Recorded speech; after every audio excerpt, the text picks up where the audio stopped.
depan bagi Indonesia dan partainya. Jadi sekali lagi saya katakan kepada teman-teman saya, sahabat-sahabat saya yang benar-benar tulus mendukung Ganjar Pranowo menjadi calon presiden, itu 100% hak sepenuhnya siapapun dia warga Indonesia. Karena kita mendukung orang yang tepat, itu menurut saya. Tapi harus hati-hati.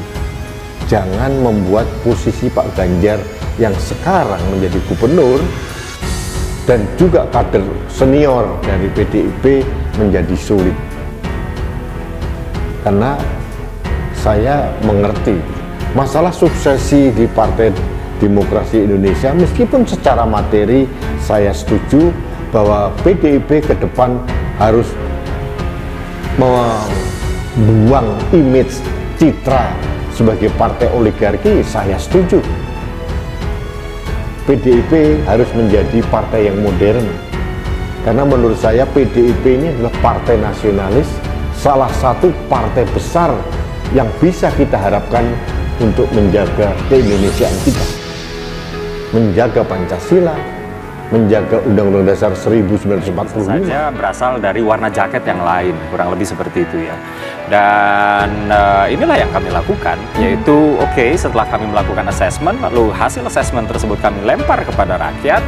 Dan ya rakyat menginginkan Pak Ganjar Pranowo gitu. Jadi bahwa kemudian PSI tidak berkomunikasi dengan Pak Ganjar misalnya. Ya memang ini berangkatnya dari semangat kami yang tadi bahwa kami ingin mendemokratisasi pemilu gitu. Kami ingin menjadi penyambung ya antara para elit politik dengan masyarakat, yang dimana ini masyarakat menginginkan inilah budaya baru politik yang ingin kami usung, kurang lebih seperti itu. Bahwa Pak Ganjar kami tidak berkomunikasi dengan beliau, kami paham juga bahwa beliau itu sedang mengerjakan tugas-tugasnya sebagai kepala daerah, dan kami berkewajiban untuk menyampaikan ini kepada publik.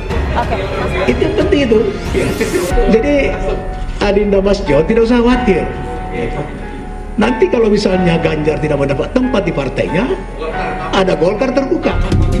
2023 naik menjadi 90%, dan kalau kita berharap di tahun 2023 beliau sudah dapat rekomendasi dari partai yang kita harapkan untuk memberikan rekomendasi menjadi calon presiden.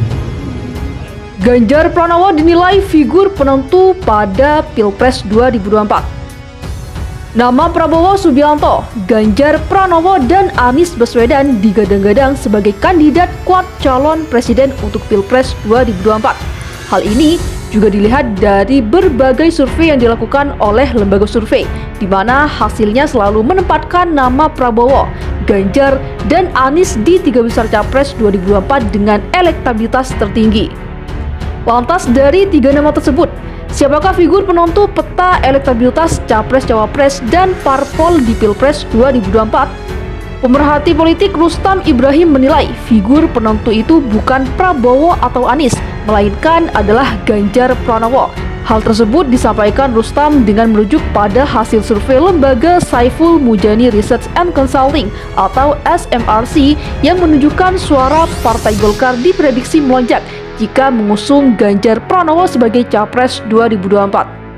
Figur menentukan untuk Pilpres 2024 bukan Anies Baswedan dan bukan pula Prabowo Subianto, tapi Ganjar Pranowo, tulis Rustam di akun Twitternya pada Jumat 18 November 2022.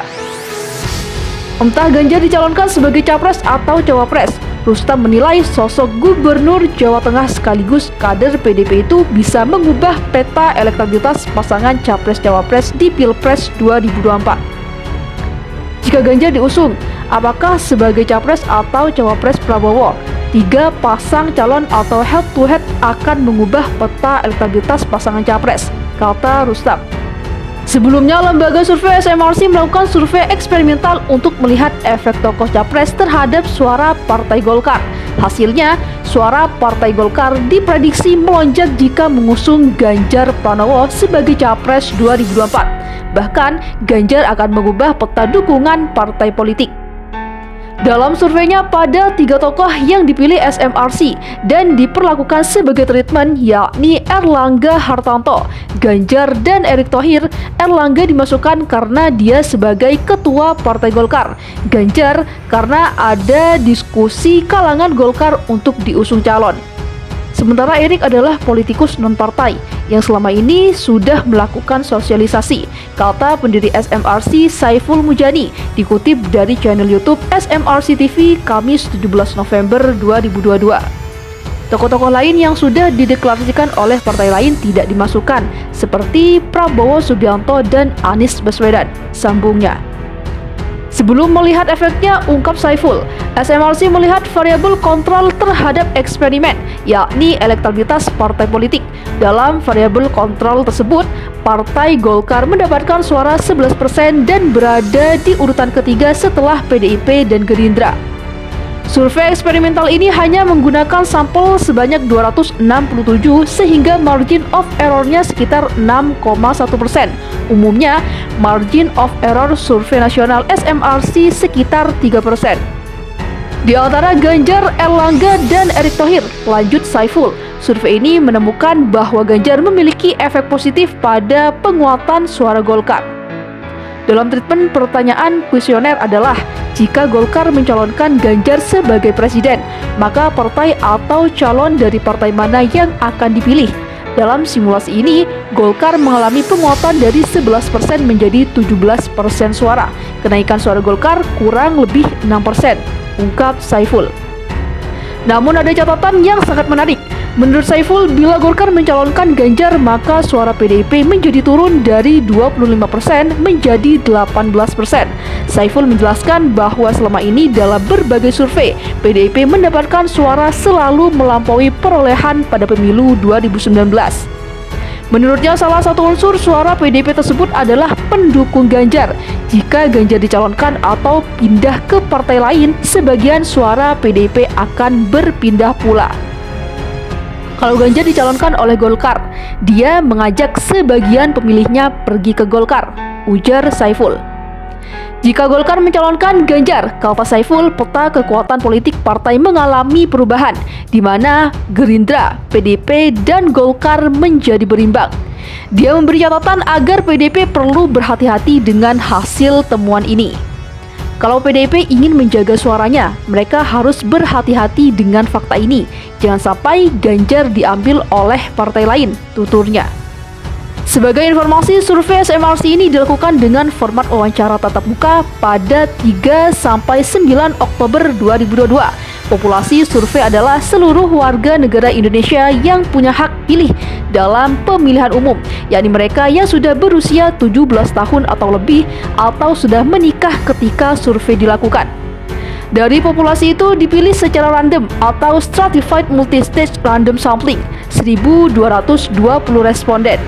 Respon rate sebesar 1027 atau 84%. Margin of error survei dengan ukuran sampel tersebut diperkirakan sebesar kurang lebih 3,1% pada tingkat kepercayaan 95% atau asumsi simple random sampling. Adapun metode yang digunakan yakni eksperimental untuk menguji efek pencalonan presiden terhadap elektabilitas partai. Para responden secara acak dibagi dalam 4 kelompok, yakni kontrol, treatment 1, treatment 2, dan treatment 3. Setiap responden mendapatkan pertanyaan sesuai dengan kelompoknya.